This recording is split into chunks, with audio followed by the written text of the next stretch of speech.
பயப்படாதம்மா. என்கிட்ட திட்டு உதையெல்லாம் வாங்கிடக்கூடாது. பயப்படாதம்மா.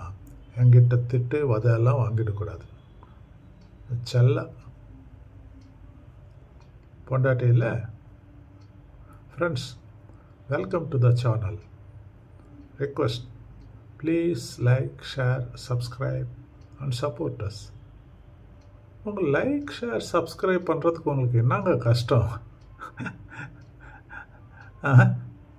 ப்ளீஸ் தயவுசெய்து லைக், ஷேர், சப்ஸ்கிரைப். வீடியோ பாருங்கள், ரொம்ப நல்லா இருக்கும்.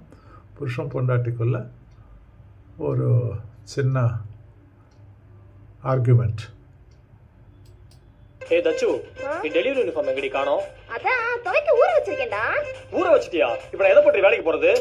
கத்தாதடா, வா. கேஸ் ஆஃப் பண்ணிட்டு வாடா டேய். வேறயா? ஏய், எனக்கு இப்போ எதுக்கு இந்த புது ஷர்ட்லாம்? டேய், உன் பர்த்டே இல்ல, புது ட்ரெஸ் போடணும்ல. காசு இல்லாத டயத்தில் நீ எதுக்கு ஷர்ட்லாம் வாங்குற? ஏன் காசு இல்லாத டைம்ல என் பர்த்டே மட்டும் செலிப்ரேட் பண்ணோம்ல, அப்புறம் என்ன? ஏய், அது வேற, இது வேற. இந்த பாரு, எதுவும் பேசாத. இந்த ஷர்ட்டை போட்டு தான் நீ டெலிவரி பண்ண போகணும், சரியா? அப்புறம் தோசை சுட்டு வச்சிருக்கேன், வந்து சாப்பிடு. அப்புறம் இந்த தோசை கருகிடுச்சு, எங்க அம்மா சமைச்ச மாதிரிலாம் வரல, அது இதெல்லாம் சொல்லிட்டு இருக்க கூடாது. சொல்ல மாட்டேன். என்ன சமைக்கிறேனோ அதுதான் உனக்கு நல்லா இருக்கும். சரிம்மா, சரிம்மா, சரிம்மா. பர்த்டே அதுமா, என்கிட்ட திட்டு அடிலாம் வாங்கிட கூடாது. ஓகே. குட்டு புருஷன்ல.